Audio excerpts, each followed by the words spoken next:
Imagine this, you've just married the love of your life. The wedding was magical, filled with laughter, tears of joy, and promises of forever. The photographs are still fresh, the flowers barely wilted, and your bags are packed for the trip that's supposed to mark the beginning of your new chapter together. A honeymoon cruise, days filled with sunsets melting over the ocean, candlelit dinners under the stars, and the sweet comfort of knowing you'll wake up every morning beside your soulmate. But for one couple, that dream would end in horror. Because when their ship finally docked back home, there were smiles, hugs, and goodbyes all around, except for them. The newlyweds never returned. And what happened during those nights at sea is something no one could have ever imagined. Backhand index pointing right before I continue, make sure you subscribe and turn on notifications, because stories like this, mysterious, chilling, and emotionally gripping, are the ones I always bring you. You won't want to miss what comes next. The couple everyone admired. Sarah Thompson was 27, a radiant kindergarten teacher from Georgia whose laugh was infectious. She had the kind of energy that could light up a room. Her new husband, Daniel Carter, was 29, a firefighter from North Carolina, handsome, dependable, and adored by everyone who knew him. Together, they seemed like a fairy tale come to life. They met 3 years earlier in the most ordinary way, at a coffee shop. Daniel spilled his latte on her sketchbook, and instead of being upset, Sarah laughed. That one simple, serendipitous moment turned into late-night conversations, shared dreams, and eventually, a proposal on a mountaintop at sunrise. Their love story was the kind you see in movies, the kind everyone believes will end happily ever after. Their families adored them. Their friends envied them. And on a warm summer evening, they exchanged vows in a rustic barn decorated with twinkle lights and wildflowers. People still talk about how Daniel cried before Sarah even walked down the aisle. It was perfect. Too perfect. The cruise that promised paradise. As a gift, Sarah's parents surprised the newlyweds with a 7-day Caribbean cruise. The ship was practically a floating city, 10 restaurants, theaters, a casino, pools, and endless entertainment. It was the kind of trip where nothing bad was ever supposed to happen. On the morning of their departure, Sarah texted her best friend. "We're finally here. This ship is huge. Feels like the beginning of forever. Love you, see you in a week, Red Heart." Daniel called his brother before boarding, joking about trying the rock-climbing wall and eating his weight in buffet food. No one could have guessed those would be the last words anyone ever heard from them. The last known sightings. Passengers on the cruise later recalled that Sarah and Daniel were inseparable during the first few days. They were seen holding hands on the upper deck, sipping cocktails at the pool bar, and dancing late into the night at the ship's lounge. One woman even said Sarah told her, "This is the happiest I've ever been. I wish this week could last forever." But on the 4th night, things changed. A couple seated near them at dinner remembered Sarah looking distracted, even anxious. Daniel seemed restless, checking his watch often. At one point, Sarah whispered something to him, and his face turned pale. That was the last confirmed sighting of the newlyweds. The silence that sparked alarm. On the morning of the 5th day, their cabin attendant noticed something odd. The bed was untouched. Their luggage was still neatly arranged. Their personal belongings, including Sarah's beloved camera, were exactly where they had been. It was as if they had simply vanished into thin air. By the time the ship docked days later, Sarah and Daniel were officially missing. Their families were waiting at the port, ready to welcome them back with hugs and stories. But instead, they were met with silence. And silence quickly turned into panic. Backhand index pointing right if this story already has you hooked. Drop a comment below. What do you think happened to Sarah and Daniel? Your theories might surprise you, and I'll be reading them as we continue this journey together. The investigation begins. At first, authorities believed it might have been an accident. After all, cruise ships are surrounded by vast, dangerous waters. But when investigators looked closer, things didn't add up. There were no reports of anyone falling overboard. The ship's cameras, dozens of them strategically placed, had no clear footage of Sarah or Daniel after that dinner. Their keycard records showed no signs of them entering or exiting their cabin past midnight. And strangest of all, Sarah's phone was missing. It wasn't left behind. It wasn't found on the ship. It was simply gone. Friends and family couldn't comprehend it. How could two people, so deeply in love, just vanish? The first red flag. While questioning other passengers, investigators stumbled upon something chilling. A young couple in the cabin next to Sarah and Daniel reported hearing muffled voices and a strange sound in the middle of the night. They described it as a thud, followed by silence. At first, they thought it was just late-night laughter or someone dropping luggage. But now, looking back, they weren't so sure. It was the first real hint that maybe, just maybe, something sinister had happened. Backhand index pointing right, don't go anywhere, because what happens next will make you question everything you thought you knew about cruises, safety, and what really goes on at sea. The vanishing point. The disappearance of Sarah and Daniel Carter wasn't just a headline. It was a living nightmare. Two families, bonded now by grief and desperation, demanded answers. Authorities swarmed the ship as soon as it docked, questioning crew members and passengers, combing through every hallway, every deck, every cabin. But the more they looked, the less sense it made. Cruise ships aren't designed for people to simply vanish. There are cameras, keycard systems, and staff constantly patrolling. Yet somehow, this young couple had disappeared without leaving a single trace. And then came the first chilling theory. The overboard possibility. At first glance, the simplest explanation was that Sarah and Daniel had fallen overboard. Maybe they'd been drinking, maybe they'd gone for a late-night walk near the railing, and maybe, just maybe, they slipped. But investigators were quick to find problems with this. For one, the ship's surveillance didn't show them anywhere near the open decks after midnight. And even if they had gone over, the ship's advanced detection system, which triggers alarms if a body-sized object hits the water, hadn't gone off. Besides, people who fall from cruise ships are often reported by other passengers. No one saw a thing. So if they hadn't fallen, where did they go? The digital trail. Detectives then turned to digital records. Every cruise passenger's onboard purchases, room entries, and activities are logged.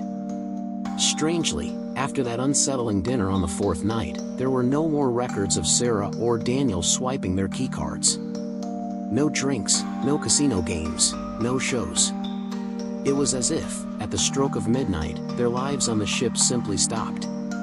Even stranger, Sarah's phone, which friends said she used constantly to take pictures, was nowhere to be found. Daniel's watch and wallet were still in the cabin. But Sarah's phone had disappeared along with them. Investigators requested access to the ship's Wi-Fi logs, hoping the phone might have connected. But there was nothing. It was as though the device had either been destroyed, or taken. The crew's uneasy testimony. When investigators questioned the crew, they got conflicting answers. The cabin attendant who'd noticed the untouched bed swore the room was empty all morning. But a bartender claimed he saw Daniel at 1:30 a.m. near one of the lower decks. That sighting didn't appear on any camera. Then, another crew member, a janitor, told investigators he remembered cleaning a hallway around 2 a.m. and hearing what he thought was a woman crying. When he turned the corner, the sound had stopped. It was vague, unverifiable, and easy to dismiss. But something about it felt off. The passenger who saw too much. And then came a witness who changed everything. A woman in her late 50s, traveling alone, told police she had trouble sleeping that night. She was walking the quieter decks when she saw what she described as a couple that looked like they didn't want to be seen. At first, she thought it was Sarah and Daniel. But when asked why she thought that, her response sent chills through the room. Because the woman looked terrified. She kept glancing over her shoulder. And the man, he wasn't Daniel. He was taller. A shadow of foul play. This new testimony ignited a firestorm. If Sarah had been with another man, was it possible she'd been abducted? Was Daniel attacked? Or was there something darker, something involving someone they knew? Authorities immediately expanded their questioning. They discovered that Sarah and Daniel had made friends with another couple during the trip, a couple who, strangely, refused to cooperate with investigators. The man reportedly grew defensive when asked about the last night, insisting they knew nothing. But another passenger remembered seeing that same man talking closely with Sarah earlier in the cruise. Coincidence? Or the first threat of a sinister unraveling? The family's torment.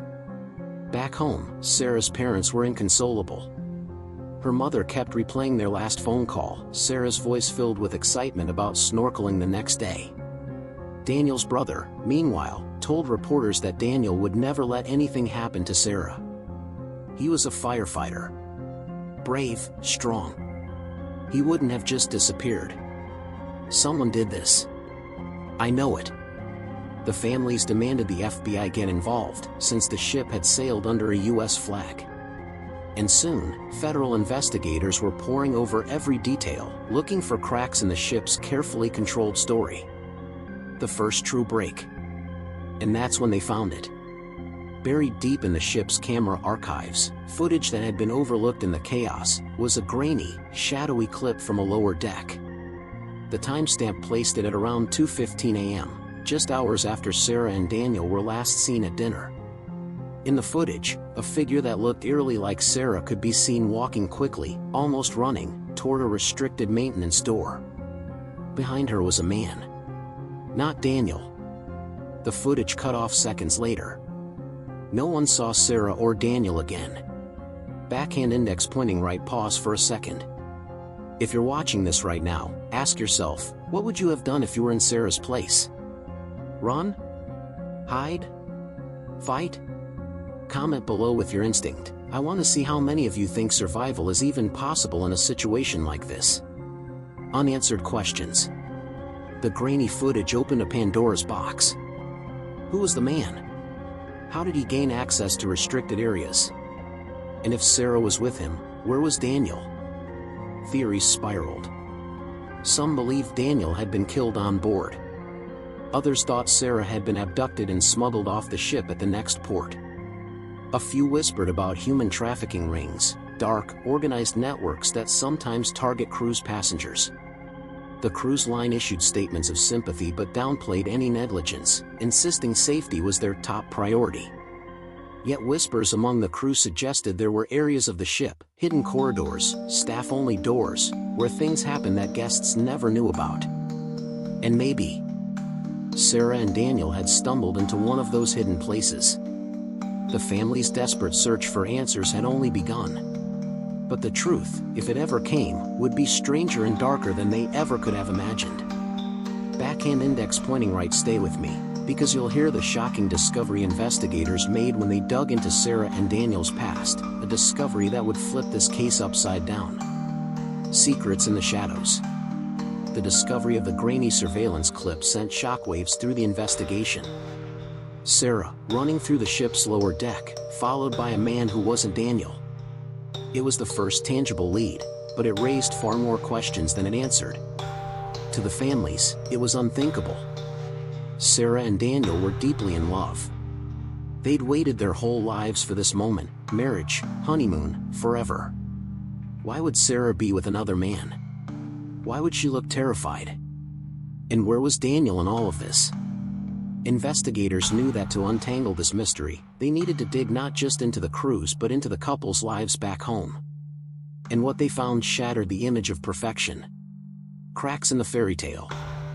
At first, Daniel and Sarah's relationship seemed flawless. Everyone who attended the wedding described them as the perfect couple.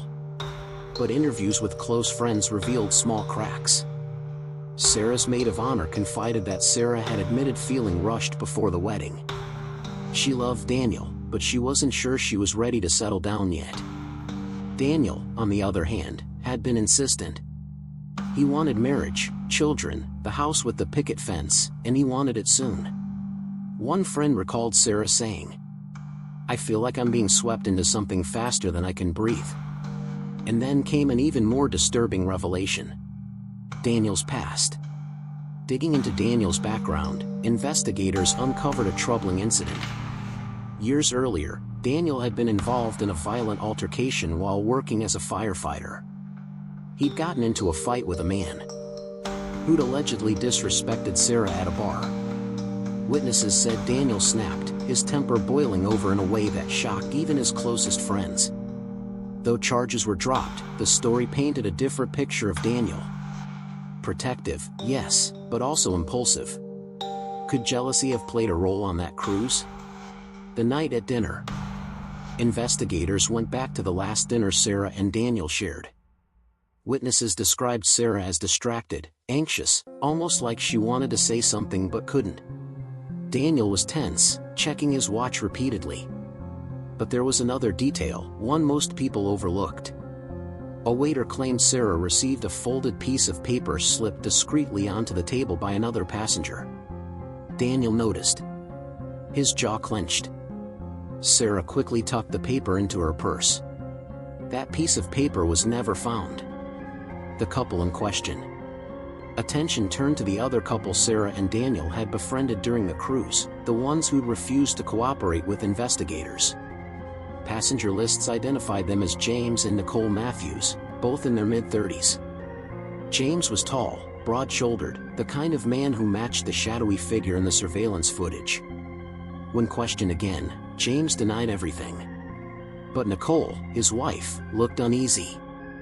One investigator later remarked, "She looked like a woman carrying a secret she wasn't allowed to tell." A chilling theory emerges. As investigators pieced together timelines, a disturbing possibility arose. What if Sarah hadn't run from a stranger, but to someone she knew? What if that folded piece of paper had been a message, a signal, a warning, or even an invitation? And if Sarah had gone willingly, where did that leave Daniel? The phone signal. Then came a breakthrough. While Sarah's phone never connected to the ship's Wi-Fi, forensic teams found something odd. For a brief moment, in the early hours of that night, the phone had pinged a cell tower near the ship's last port of call. This meant one of two things: either the phone had been switched on briefly while close to land, or someone had already smuggled it off the ship. If the latter was true, then Sarah and Daniel's disappearance wasn't just a tragedy. It was premeditated. The families began to fracture. As details leaked to the media, the families began to splinter under the weight of suspicion. Sarah's parents clung to the belief that Daniel would have died protecting her. Daniel's family, however, grew defensive. They were furious at the insinuation that Daniel might have harmed Sarah, or that Sarah had run away with someone else. The two families, once united in grief, now faced each other with anger and doubt. Theories spiral. By this point, the case had ignited national attention. News outlets ran sensational headlines. Honeymoon horror, newlyweds lost at sea. Did jealousy drive Daniel over the edge? Secret romance on cruise? Mystery passenger questioned. On social media, theories exploded. Some believed Sarah had been abducted into a trafficking ring. Others were convinced Daniel had discovered her betrayal and snapped. A few even suggested the couple staged their disappearance to start a new life elsewhere. But the families wanted one thing only: the truth. The man in the shadows. Finally, investigators identified the figure in the grainy footage. It wasn't Daniel. It wasn't a random stranger either. It was James Matthews, the man Sarah and Daniel had befriended on board. And when pressed harder, James cracked. He admitted Sarah had come to him that night, but what he said next would leave investigators stunned and completely alter the direction of the case. Backhand index pointing right before I reveal what James told investigators, hit the like button if you haven't already. It helps push these stories to more people, and trust me, you're going to want as many eyes on this case as possible. What James revealed was darker than anyone expected, and it would take this mystery from tragic to almost unthinkable. Backhand index pointing right, stay tuned, because you'll hear James's shocking confession, and it's something that flips the case upside down, leaving investigators and the families questioning everything they thought they knew. The confession that changed everything. For days, James Matthews had denied any involvement in Sarah and Daniel's disappearance. He painted himself as just another passenger who wanted to enjoy his vacation in peace. But the footage of him trailing Sarah on that lower deck left him cornered.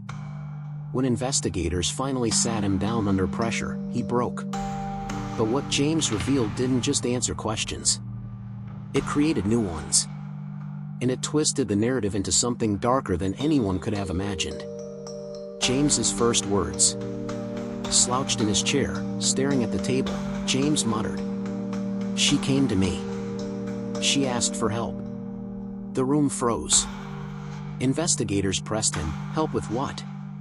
James claimed that late that night, Sarah knocked on his cabin door, pale and shaking. According to him, she was terrified of Daniel. She told James she didn't feel safe anymore. She said Daniel wasn't the man she thought he was, James whispered. She begged me not to tell anyone. She wanted out. A disturbing allegation. James insisted Sarah confided in him that Daniel had grown controlling on the cruise, jealous, angry, even violent. She allegedly showed James bruises on her arm, marks she claimed Daniel had left after an argument. She said she couldn't go back to that cabin, James said. She wanted me to hide her until the ship docked again. But when investigators asked about Daniel, James hesitated. His story faltered. The night of the disappearance. James said Sarah returned to her cabin briefly that evening for dinner but slipped him a note asking to meet later. That was the folded paper witnesses had seen. At 2 a.m., she came to him, just as she promised. The surveillance footage supported that part of his story. But what happened afterward was murky.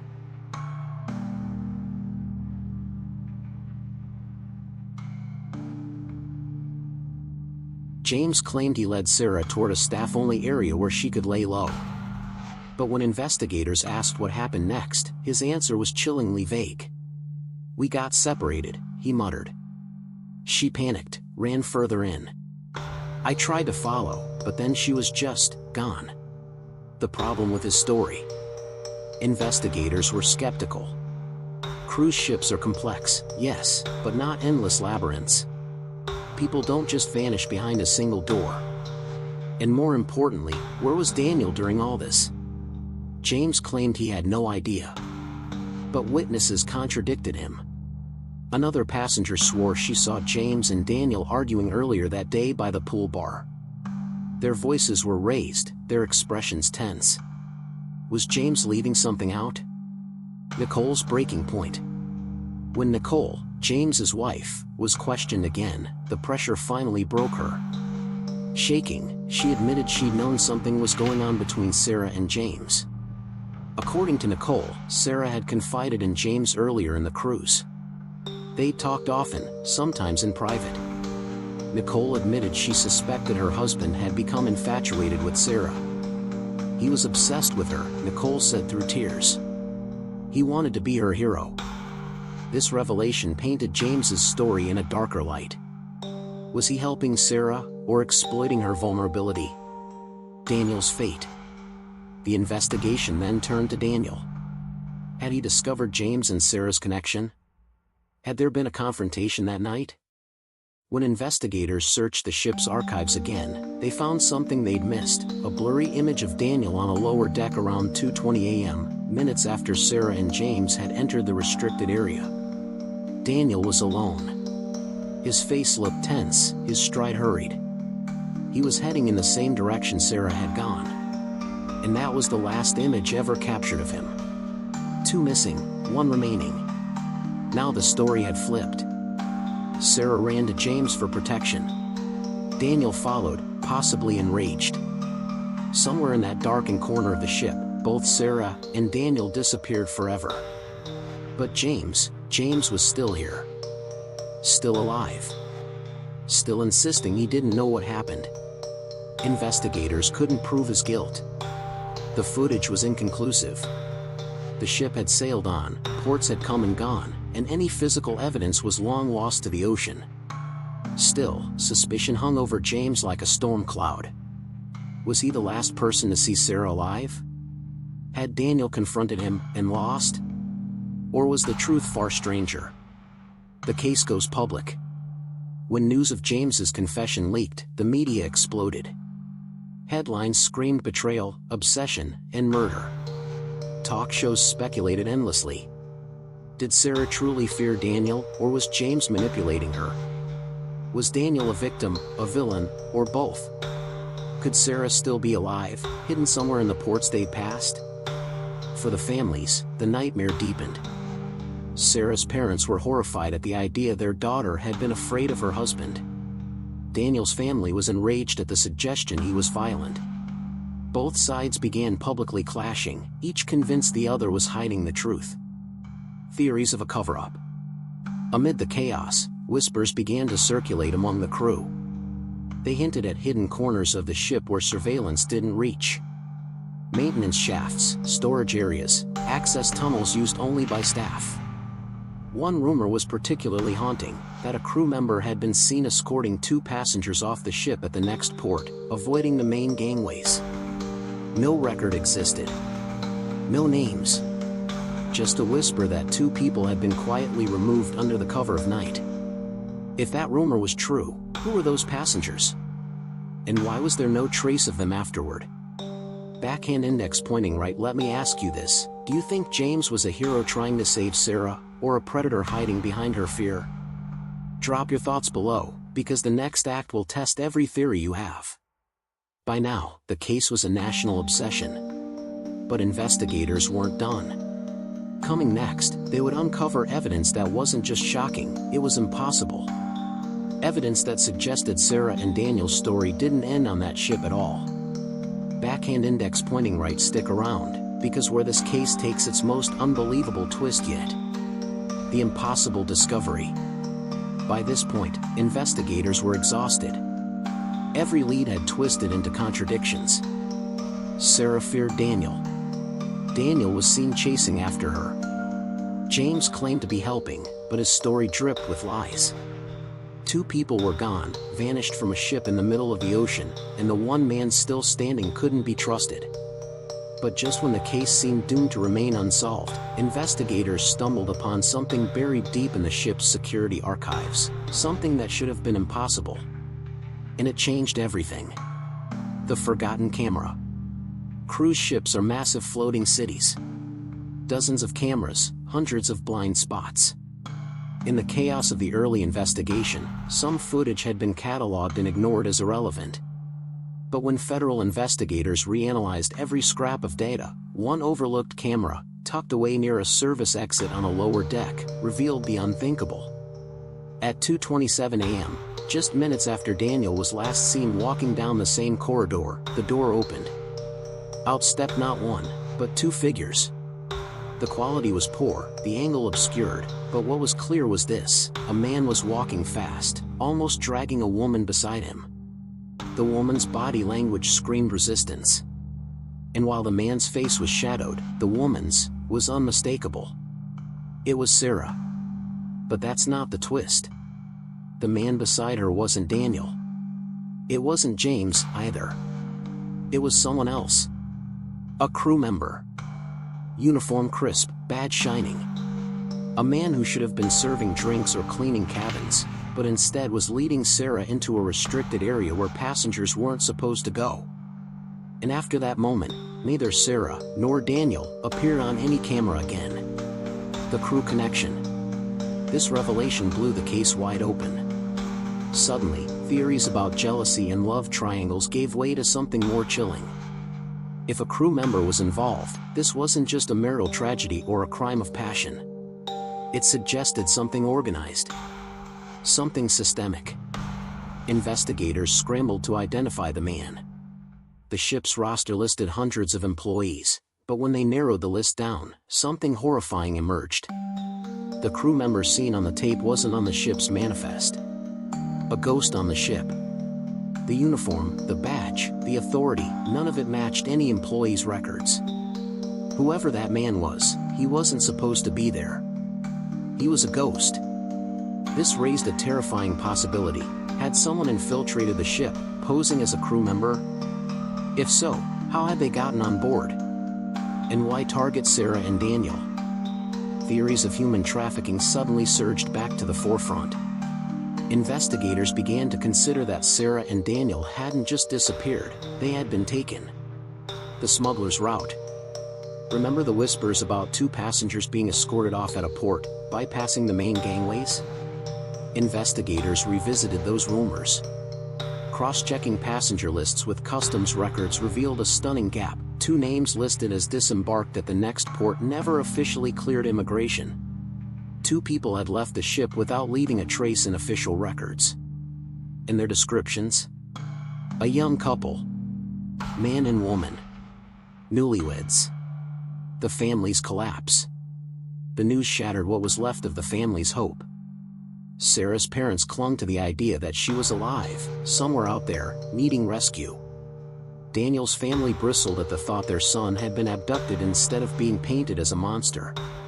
But for both families, the questions burned like acid. Why them? Why Sarah and Daniel, out of thousands on board?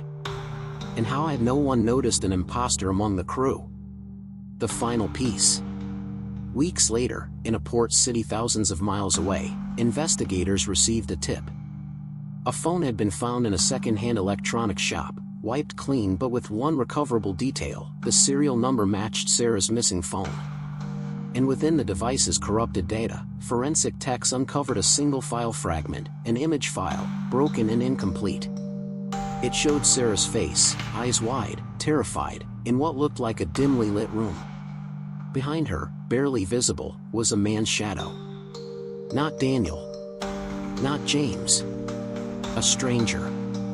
Backhand index pointing right. I need you to think about this. If you were Sarah's parents, and you saw that fragment, would you hold on to hope that she was alive, or would you see it as proof she was gone forever? Let me know in the comments. I want to hear how you'd process something this devastating. The impossible question. At this point, investigators were trapped between 2 haunting possibilities.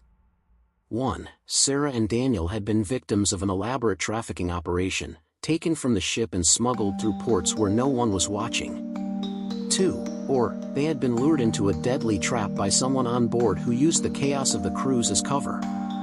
But whichever was true, one fact could no longer be denied: Sarah and Daniel's disappearance wasn't an accident. It was a coordinated act. For the first time, investigators considered the unthinkable. Maybe Sarah and Daniel weren't victims of each other's flaws. Maybe they weren't victims of James's obsession. Maybe they were victims of the ship itself, its secrets, its shadows, and the faceless figure who moved like a ghost in uniform. And if that was true, how many others had disappeared the same way? Backhand index pointing right. Stay close, because investigators will uncover a disturbing pattern of disappearances at sea, cases eerily similar to Sarah and Daniel's. And once you hear them, you'll never look at cruises the same way again. The vanishing point. The honeymoon cruise should have been the highlight of James and Sophia's lives. Every photograph leading up to that final night showed nothing but laughter, love, and the magic of a young couple at the start of forever. But forever never came. When investigators pulled the passenger list against the security logs, something horrifying emerged. There was no record of James and Sophia ever leaving the ship. Their names were logged at check-in, their keycards showed cabin activity, they were spotted in dining halls and entertainment lounges, yet, the disembarkation scans never registered their departure. To the system, they were still aboard. And yet, they weren't. The cruise ship became a floating crime scene. Every square inch of it, cabins, stairwells, restricted staff areas, even the lifeboats, was searched. No sign of them. No luggage left behind, no clothing discarded, no money untouched. It was as if the newlyweds had simply evaporated into the sea air. But then came the discovery that transformed the mystery from baffling into chilling. The surveillance footage. Security teams unearthed footage from the last night. James and Sophia can be seen leaving the midnight deck party around 1:47 a.m., hands clasped, smiling. They walked down the promenade toward the quieter end of the ship. The footage should have followed them onto the next camera angle, but it didn't. That's where the trail stopped. It was as if the newlyweds stepped out of frame and into nothingness. The witness. Just when it seemed the case had hit a wall, a crew member stepped forward. She swore she saw the couple near the observation deck around 2:15 a.m., long after they should have been in bed. But she hesitated to speak earlier because what she saw didn't make sense. According to her, Sophia looked frightened, gripping James's arm tightly. And behind them, there was another figure. A tall man, shadowed in the dim light, following a few steps behind. When asked to describe him, she faltered. I don't know," she whispered. It was like he wasn't really there. Like I was looking at a reflection that didn't belong. A darker possibility. The investigation began considering possibilities no one wanted to say aloud. Pirates? Stowaways? Human trafficking? Or something worse, an inside job involving crew members. But the strangest clue came from their cabin itself. When investigators researched it, they found Sophia's journal hidden behind a drawer lining. Her last entry was scrawled hastily, as though written in fear. "Something is wrong here. James doesn't believe me. I see him everywhere. That man. Watching. Smiling. I don't want to be here anymore. I just want to go home." The handwriting trailed off. The questions that won't die. Did James and Sophia fall victim to foul play? Did someone lure them into a trap? Or, like Sophia feared, was there something far stranger at work aboard that ship, something that logic can't explain? And perhaps the most haunting question of all, if they never left the ship, where are they now? If this story already has you unsettled, hit that subscribe button now, because what comes next will take us even deeper into the darkness of this mystery. You won't want to miss it. The last night. The ocean keeps its secrets well. For James and Sophia, that final night on the cruise became a vanishing point, one that has left investigators, family members, and even strangers haunted for years. Despite endless searches, no bodies were recovered. No items of clothing, no wedding rings, not even a shoe floating in the current. It was as if the sea itself had swallowed them whole. But the mystery didn't end with the cruise. The letter. Months later, Sophia's parents received a letter in the mail. It was unsigned, the handwriting blocky and jagged. It read, "Your daughter was right. They were not safe. The ship is not what you think it is. Stop looking." Authorities traced the letter back to a postal center 2 countries away, but the trail ended there. Who sent it? A witness too afraid to come forward? Someone complicit? Or, the very person Sophia saw shadowing them that night? The cabin's new occupants. Years later, other honeymooners booked the same cabin James and Sophia had stayed in. On the second night, they reported waking to the sound of whispering in the room. A man's voice, low, urgent, then a woman sobbing softly. The whispers stopped the moment they turned on the lights. Nothing was there. But when they opened the nightstand drawer, they found something that chilled them to the core, a single Polaroid photo. It was of James and Sophia, smiling on deck. But the background didn't make sense. Behind them was the outline of a man, blurred and distorted, standing too close. Cruise staff claimed they had no idea how the photo got there. Theories that haunt. To this day, people argue over what happened. Some believe James and Sophia were victims of a targeted crime, thrown overboard by someone who knew the ship's blind spots. Others think they may have stumbled onto something they weren't meant to see. And then there are those who believe Sophia's final words, "I see him everywhere." A phantom passenger. A shadow following them through the halls. Someone, who was never supposed to be on that ship at all. The unspoken fear. The ship still sails today, carrying thousands of passengers every year. But among the crew, whispers remain. They say, sometimes, late at night, if you walk near the observation deck, you'll hear it, the sound of laughter, followed by a scream cut off by the wind. And if you linger long enough, you might see 2 figures holding hands, walking toward the rail, followed by the tall silhouette of a man who is never listed on the passenger manifest. The newlyweds who never returned from their honeymoon cruise, never really left at all. If this story sent chills down your spine, imagine the other mysteries out there waiting to be told. Hit subscribe and join us, because there are always more stories, more secrets, and more shadows lurking in the places you least expect.